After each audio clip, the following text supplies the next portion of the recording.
What happens when one of the world's most famous authors takes direct aim at the President of the United States? Stephen King is once again making headlines after unleashing a blistering attack on Donald Trump, calling him a narcissistic megalomaniac and accusing him of believing his own version of reality despite falling approval ratings. But that's only part of the story.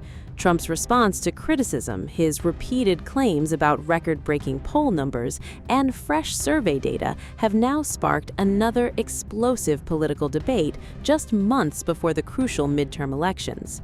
Stephen King has never hidden his views on U.S. President Donald Trump. Over the years, the legendary horror author has repeatedly criticized the 80-year-old leader through social media, often using sharp language to challenge Trump's leadership and public statements. But his latest post has once again pushed that rivalry back into the spotlight. This time, King wasn't reacting to a policy announcement or a campaign speech. Instead, he took aim at Trump's repeated claims that his popularity has never been higher. And the result? A fresh political firestorm that's now dominating social media. On August 5th, Stephen King took to X with one of his strongest remarks yet. He wrote, and I quote, "Trump's numbers are in the basement, but he doesn't care. This narcissistic megalomaniac actually believes his poll numbers are the best they've ever been." He followed it up with another warning to American voters, writing, "Next time, be careful who you vote for. Don't do it casually. It does make a difference." The post quickly gained hundreds of thousands of views, with supporters praising King's blunt criticism, while Trump supporters dismissed the comments as another politically motivated attack. King's remarks came just hours after Donald Trump made fresh claims about his own approval ratings on Truth Social.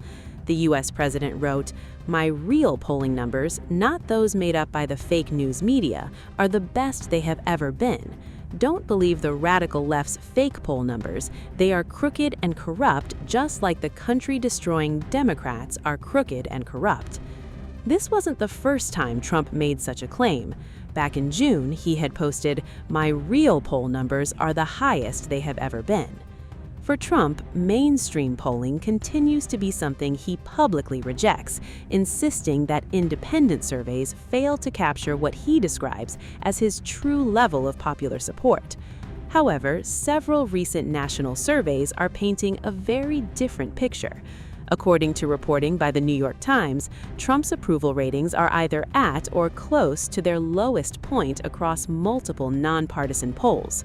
The newspaper also reported that Trump is the most unpopular second-term U.S. president at this stage of a presidency since modern polling began in the 1940s.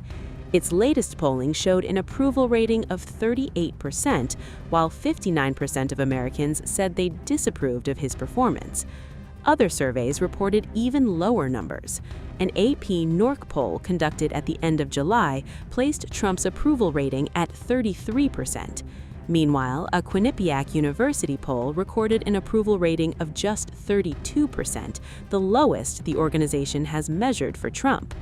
The declining numbers come as Americans continue to express concerns over inflation, rising fuel prices, and ongoing tensions involving Iran, all of which have become major issues heading into November's midterm elections. King's criticism of Trump hasn't been limited to polling. Just days earlier, the best-selling author posted another message on X that once again targeted the president. He wrote, and I quote, "900 days left for the president with the big behind and empty head. Then we can start repairing the damage he's done, starting with no ballroom and release the Epstein files." The post further cemented King's position as one of Trump's most outspoken celebrity critics. The author has frequently used social media to criticize the U.S. president's leadership, policy decisions, and public statements, making their ongoing clash one of the most visible political feuds involving a major American writer. With the midterm elections drawing closer, political rhetoric on both sides is becoming increasingly intense. For Donald Trump, the message remains consistent. He insists his real support is stronger than any public survey suggests and continues to dismiss unfavorable polling as fake or manipulated. For King, those very claims have become evidence of what he describes as dangerous self-belief. Whether voters agree with Trump's confidence or King's warning is something only the ballot box can ultimately decide. But one thing is already clear. The political battle is no longer being fought only in campaign rallies or television debates.